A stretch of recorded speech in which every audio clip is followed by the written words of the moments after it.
AQA level chemistry, June 2022, paper 3.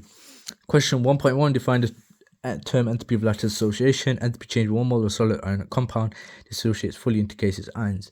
And then the second part to it, this is classic. Define the entropy of whatever it is, and then draw a suitably labeled cycle, and then use it to calculate entropy of lattice association for ammonium nitrate. Now the cycle, NH4 and NO3 to the aqueous ions and the gaseous ions on the bottom.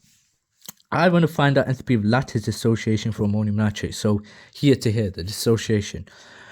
But I know delta H is plus 26. I know to go from here to here is minus 307, minus 314. So I can therefore say 26 from here to here equals that plus that plus that. Then you get entropy of lattice association as kilojoules plus 647 kilojoules multiplied by minus 1. Calculate entropy of solution for this. So delta H is Q divided by moles. Q equals MC delta T, where M is the mass of water. How to find the mass of water? Well, I'm assuming density is 1 gram per centimeter cube. We've got 25 centimeters cubed, so it's going to be 25 times by 4.18 C times by delta T. Well, delta T is just going to be difference between these two, 20.2 minus 12.2. You get 8.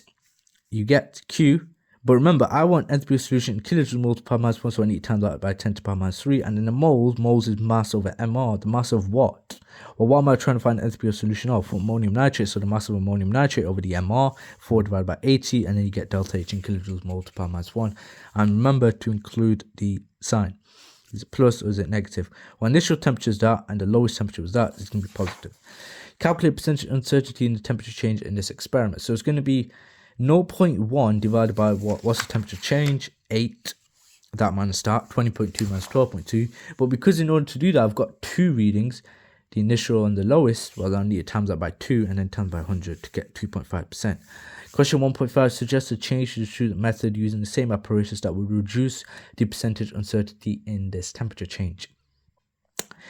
Use a larger mass of solid, so temperature change is greater. Or use a larger mass of fuel, so delta T is greater, so temperature change is greater. Suggest the main reason for difference between experimental value and the correct value of this. Heat gained from the surroundings, not heat lost from the surroundings, heat gained from the surroundings. Then it says calculate value for Gibbs free energy change at 298 Kelvin. So delta G is delta H minus T delta S. Delta S is delta S of products minus delta S of reactants. You find delta S. And all of these are in 1 mole, so you don't need to times the delta S by anything. You just work it out. Then I'm already given delta G is 26 kilojoules multiplied by minus 1. Substitute that in. Temperature in Kelvin, so already given at 298 Kelvin. But remember, delta S, I want my final answer delta G in kilojoules multiplied by minus 1, so I need to divide delta S by 1000. I got delta G as minus 6.2. As delta G is negative, the reaction is going to be feasible / spontaneous. Calculate temperature change out where this reaction becomes feasible. When this reaction becomes feasible, delta G is equal to 0. So delta G is delta H minus T delta S. 0 is delta H minus T delta S. T is delta H divided by delta S. Delta H is 123 kilojoules multiplied by minus 1 in this case, and delta S is 144, but I want temperature in Kelvin, so it's going to be 144 times by 10 to the power minus 3. I get 854 Kelvin. Describe the tests, include the ionic equation, etc., etc. Actually, I can't actually even go through this, even though I've copy and paste from Mark team, because of this part. We describe the test AlH2O6 plus 3OH minus. I've never gone through these equations before, so yeah. But the first part, calculating empirical formula, very simple. It's just a bit more difficult since you've got more elements instead of normally 1, 2, 3. You've got 1, 2, 3, 4, 5. Or is it 6? No, 5, I'm pretty sure. Given the name of the two concurrent mechanisms responsible for formation of alkenes and alcohols, I know 2-bromobutane reacts with sodium hydroxide to produce a mixture of 5 products. Well, to form the alkene, it's going to be elimination. To form the alcohol, nucleophilic substitution. Define the term stereoisomers, different molecules / compounds with the same molecular and structural formula but different spatial arrangement of atoms. Different molecules / compounds with the same molecular and structural formula but different spatial / arrangement of atoms. Introduce the name of isomer A, but-1ene. Explain why it does not exhibit stereoisomerism. It's the idea that two groups are the same on one of the carbon-carbon double bonds. State the hazard associated with the use of KCN, toxic. That's what we're looking for. And then why is KCN used even though it's toxic instead of HCN? The idea that HCN is too weak. It is too weak. Then it says 3.3 outline the mechanism for reaction of propanone with KCN followed by dilute acid. So you draw up propanone, C double bond O in the middle, lone pair of electrons C triple bond N with negative charge, attacks partial bonds of carbon, transfer electrons here.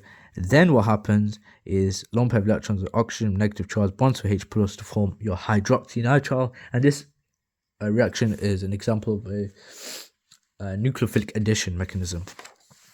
3.5 reduce the name of isomer B and name of outline the mechanism for the reaction with this from alkene. Well, because I'm forming an alkene, it's going to be elimination. And elimination, the OH minus acts as a base. But yeah, acts as a base. So it takes a proton, left carbon has or in this case, the right carbon has a spare electron, must form a double bond, or to form a double bond, CBr bond must break. Choose the name of isomer B and name of isomer C, Z-but-2ene and E-but-2ene. Explain the origin of stereoisomers in B and C, the idea that there's a lack of rotation around the carbon-carbon double bond. Draw this 3D representation of nanotubes to show the structure related. There you go. Order, state and explain order which precipitates appear. Now, what you need to spot is probably the hardest part, because then the rest of it is how well you know this very, very minute topic. We need to spot chloro-bromo-iodo, the Ci, CBr, and CCl bond. And remember, the further down it goes, faster the substitution as weaker bond enthalpy. So it's going to be AgI first, silver iodide, then silver bromide, then silver chloride. Reason being because Ci bond is less than CBr bond, and the CBr bond is less than CCl bond. Is weaker than. That requires less energy to overcome. Explain the reaction as fastest at the start is the idea that we have the highest concentration of reactants, therefore more frequent successful collisions. Draw a tangent to a curve which, when the concentration is 0.05, go to 0.05, go there, draw a tangent, and then use the calculate gradient, and you should get your gradient. Obviously, your answer is going to differ. Use figure 1 an expression to calculate H2O2T when 20 centimeters cube oxygen has been collected. Now, this one, when you just look at it, it's just like, what is going on with this question? I don't know what's going on. When I was scrolling through this past paper in the computer, I was like, what is this? What's this equation? But it's just an application question, really. Yeah. So calculate this. So I want to find out this. So this initially was concentration of hydrogen peroxide at the start, which is 0.084, 0 seconds. And then this Vmax is total volume oxygen gas collected, 20. VT is volume collected at time t. Well, it's going to be 0 over the Vmax.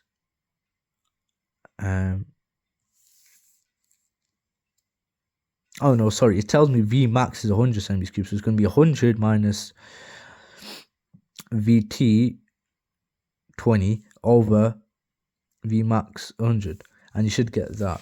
Yeah, it's just understanding what these mean and then just substituting values in. Plot the data in figure 2, draw a line the best fit. Plot data and draw a straight line the best fit. Then it says use figure 2 to determine the order of concentration with respect to H2O2. State how the graph shows this order. Now, it doesn't tell you the order, it says determine the order of reaction. It's going to be a first order. How does the graph show this order? It's a straight line graph through the origin. First order straight line graph through the origin. And that's it.